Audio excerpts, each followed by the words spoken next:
স্বরাষ্ট্র দপ্তর চলবে না। স্বরাষ্ট্র দপ্তরে সেরকম স্ট্রং দেখতে রাখবে, একটা নির্দেশে কেঁপে উঠবে এরকম ব্যক্তি স্বরাষ্ট্র উপদেষ্টা বানাতে হবে। ওই নিউ মার্কা লোক দিয়ে বিপ্লবী বাংলাদেশে এই সরকার চলতে পারে না।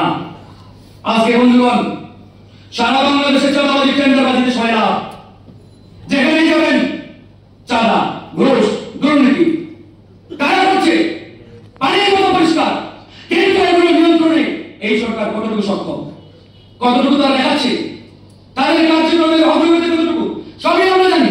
সেই জায়গা থেকে আমরা বলতে চাই, এনজিও মার্কা সরকার দিয়ে সংস্কার সম্ভব নয়।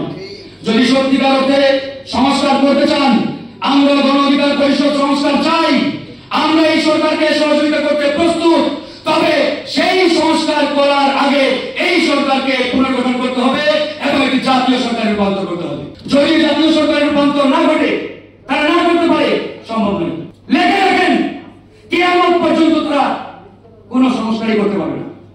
শুধু ওই আশ্বাস, টাইম দিলে এটা সেটা বলেই সময় পার করবে। সেই জায়গা থেকে আমাদের একবারই স্পষ্ট বক্তব্য। অনেকেই বলে আপনাকে আগে নির্বাচন চাই না সংস্কার। আমরা বলি আমরা আসলেই সংস্কার চাই, কিন্তু আমি চাই এই সংস্কারটা হবে কিভাবে, কোন প্রক্রিয়ায়, কাদের মাধ্যমে, সেটাও আগে নির্ধারণ করতে হবে। আমরা শুধু সংস্কার চাই বলতে থাকলাম, আর তারা এইভাবে ওই যেন তেন ভাবে হেলিয়ে তুলিয়ে টাইম পার করতে থাকলো। আগামীতে দেখা যাবে তারা নিজেরাও বিপদে পড়বে আর পুরো বাংলাদেশকে বিপদের দিকে ঠেলে দিবে। আমরা তো এই বাংলাদেশকে বিপদের দিকে ঠেলে দিতে পারি না। সারা জীবন জীবন দিতে থাকবো? 71 জীবন দিয়েছি, আবার 90 সালে আরেকটা জীবন দিতে হলো, আমাদের লড়াই করতে হলো। ওই সময় 3টা জোট ছিল, ওই 3 দলীয় জোটের একটা কমন রূপরেখা ছিল। সেই রূপরেখা বাস্তবায়ন হয়ে এই 24 সালে এসে 2000 ছাত্র জনতাকে জীবন দিতে হতো না।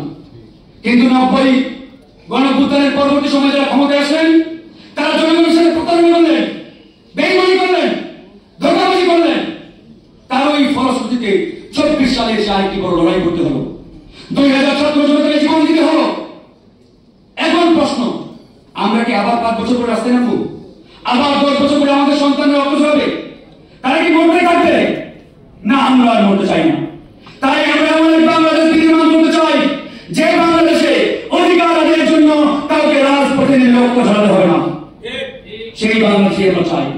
কিন্তু বন্ধুগণ, দুঃখের বিষয়, সেই বাংলাদেশ এরকম একটা মেরুদণ্ডহীন এনজিও মার্কা সরকার দিয়ে সম্ভব নয়। তাই আমরা বলেছি, এই সরকারকে অনতিবিলম্বে একটি জাতীয় সরকারে রূপান্তর করতে হবে।